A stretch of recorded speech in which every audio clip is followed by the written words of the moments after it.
Wir fangen direkt an, weil ich es ernst meine. Dieses super leckeres Mango-Dessert wird heute in 2 Minuten erklärt. Also, die Uhr läuft. Als erstes brauchen wir das Fruchtfleisch von 3 Mangos. Hier ist es echt wichtig, dass die Mangos reif sind, damit das Fruchtfleisch so süß wie möglich ist. Bei mir waren 3 Mangos ungefähr nun 100 Gramm Fruchtfleisch.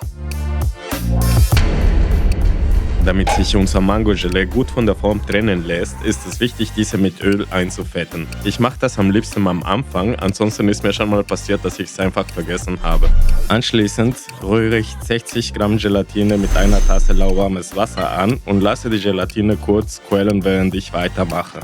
Nun haben wir das Schwierigste des Nachtischrezepts hinter uns. Wir geben einfach das Mango-Fruchtfleisch in den Mixer und dazu kommen auch 250 ml Halbrahm, 340 ml Kondensmilch und 400 ml gezuckerter Kondensmilch. In der Zwischenzeit habe ich die gequollene Gelatine 30 Sekunden lang in der Mikrowelle erwärmt. Dann schmeiße ich den Mixer an, gebe die Gelatine dazu und lasse den Mixer wirklich nur noch ein paar Sekunden arbeiten.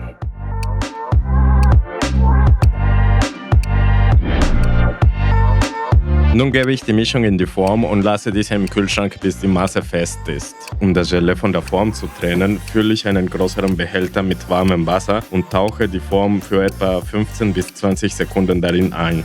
Anschließend kann man einfach die Ränder von der Form vorsichtig trennen. Hier muss man einfach nicht vergessen, davor sich die Finger mit Wasser zu befeuchten.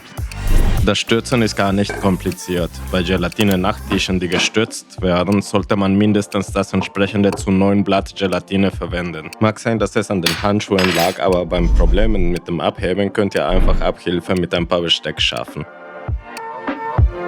Ich kann euch nur empfehlen, dieser Mango-Nachtisch nachzukochen. Und wenn ihr mexikanische Nachtischrezepte sehen möchtet, schaut euch einfach die Playlist auf der linken Seite an.